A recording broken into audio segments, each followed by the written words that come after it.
Öncelikle şunu belirtmek isterim. Hakikaten aileler için de çocuklar için de bu zorlu bir süreçti. Çünkü gerek yapılan kısıtlamalar, işte sosyal hayattaki bir takım kısıtlamalar, okulda yaşanan aksamalar, bunların hepsi hem çocuklar için hem aileler için oldukça zorlu bir süreçti. Çünkü hiçbir zaman çocuk ve aile bu kadar bir arada vakit geçirmedi ve bunlar bir takım problemler de doğurdu.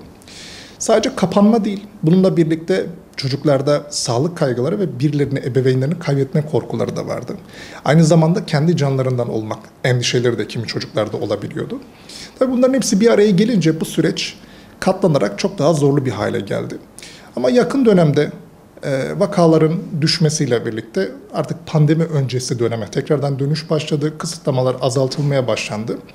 Ama dediğiniz gibi bir takım korkular hala çocuklarda devam edebiliyor ve bu süreci hala fazlasıyla endişe verici bulabiliyorlar.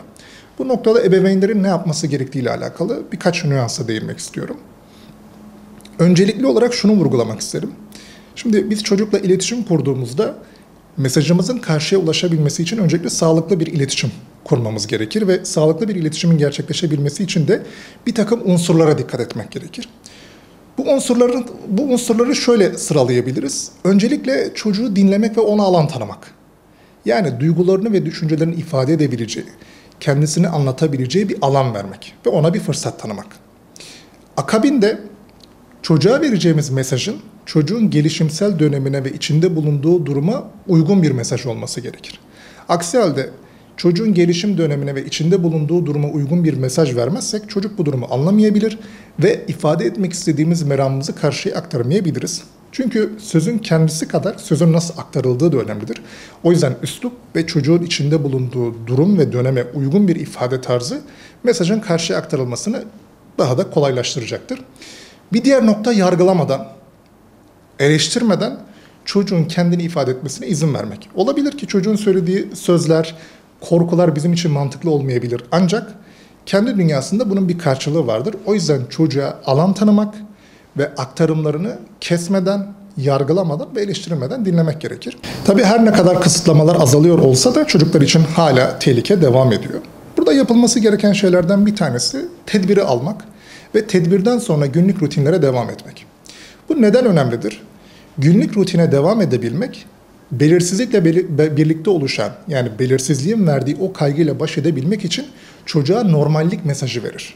Çünkü hakikaten belirsizlik insanı kaygılandırır ve o belirsizlikle baş edebilmenin en önemli yollarından bir tanesi rutinlere devam etmektir. Yani çocuğun uyku düzeni, yeme saati, oyun vakti, bunlara dikkat etmek, işte okul zamanını düzenlemek, ona uygun hareket etmek. Bunların hepsi bir araya geldiği zaman çocuk rutinini devam ettirdiğinde içinde bulunduğu sürecin normal olduğunu daha iyi algılayacaktır. Yani sözlerimiz yaptığımız planlamalarla pekişecek, mesajlarımızı sadece sözlerimizle değil, fiillerimizi de karşıya ulaştırmış olacağız. Tabii tehlike hala devam ettiği için çocuklar endişelenirler ve sadece çocuklar endişelenmekle kalmıyor, aynı zamanda ebeveynler de çok endişelenebiliyor. İlk olması gereken şeylerden bir tanesi ebeveynin kaygısını kontrol etmesidir. Çünkü çocuklar sadece bizim davranışlarımız değil, var olan olaylara karşı reaksiyonlarımızı da kopyalarlar. Ve bizim durumlara karşı nasıl bir aksiyon aldıklarımızı gördüklerinde bize benzer tepkiler kendileri de verebilirler. O yüzden öncelikle ebeveynin sakin olması ve bu durumun baş edilebilir olduğunu çocuklarına davranışlarıyla göstermesi gerekir. Çünkü ebeveyn çok endişelenirse çocuk da anne ve babaya bakarak kendisi de çok endişelenecektir ve bu durum onun için daha baş edilemez olacaktır. O yüzden çocuklar sözlere değil davranışlara daha çok önem gösterdiği için bizim de sözlerimizle fiillerimizi pekiştirmemiz ve çocuklarımıza her iki kanaldan mesaj vermemiz gerekir. Eğitimcilerin burada yapması gerektiği tıpkı ebeveynlerin çocuklara rol model olduğu gibi kendilerinde rol model olmaları. Maskeyi çıkardık ve ona rağmen rutini devam ettiriyoruz, derslerimize giriyoruz, yapılması gerekenleri yapıyoruz. Endişemize rağmen işlerimizi devam ettiriyoruz.